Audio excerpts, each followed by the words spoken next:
Hi, it's Sami again. Today we're going to explore completing the square.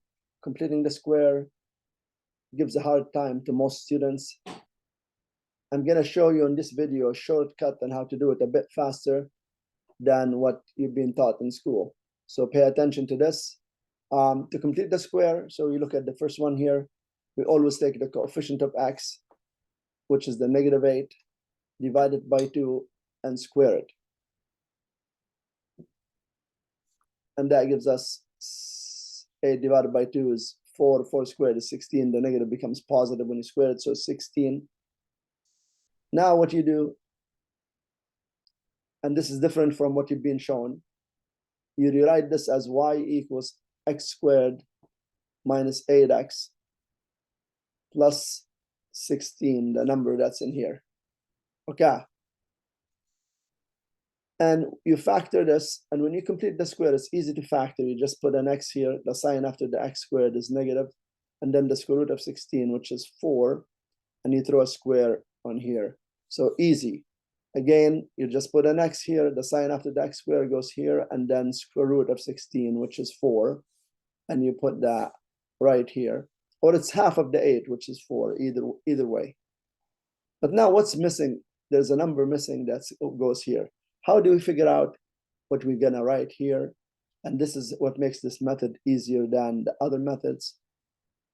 This is 16, but it's supposed to be 13. So how can I make the 16 become 13? I have to minus 3 from the 16, and that's what you write here, the minus 3.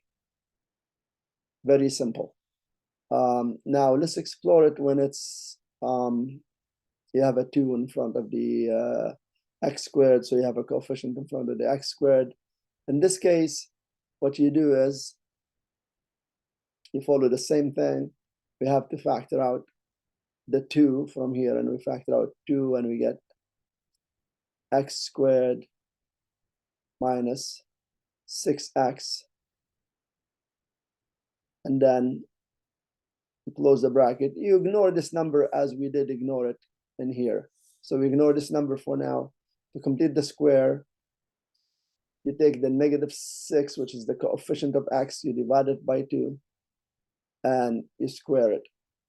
And that gives us 6 divided by 2 is 3, 3 squared is 9, and the negative when you square it is positive. So therefore, to complete the square, we have to add a 9. So I'm gonna add a 9 here.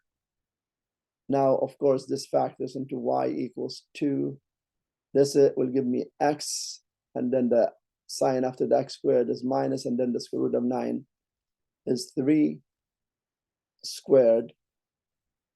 And that's the factoring of this. But what's the number that's missing here?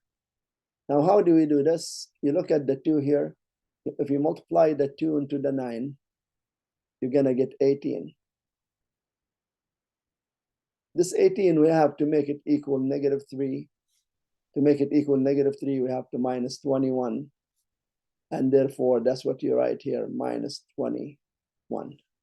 Let's say you want to confirm this, and this gives us, like this will give me this, and this will give me that.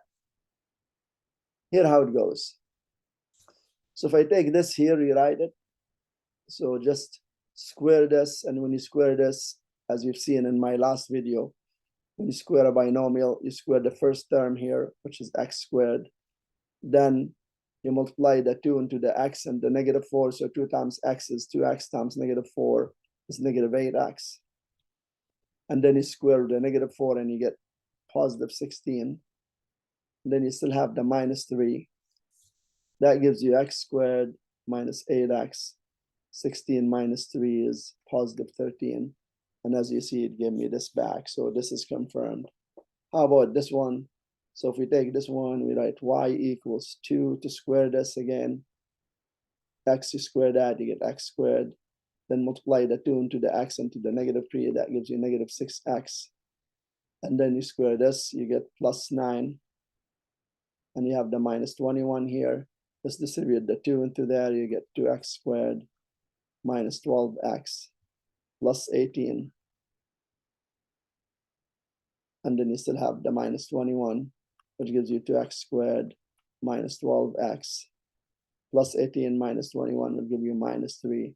And this gives you this back. So you know confirmed what you've done here is 100% correct. And this is just a different way of completing the square. I hope you like it and you could use it because it is a shortcut, saves you a little bit of time. Once you learn it, you have to go over it a few times to get the concept. Once you get it, you don't want to use any other method but this one. Okay, as always, thanks for watching. Till next time, bye-bye.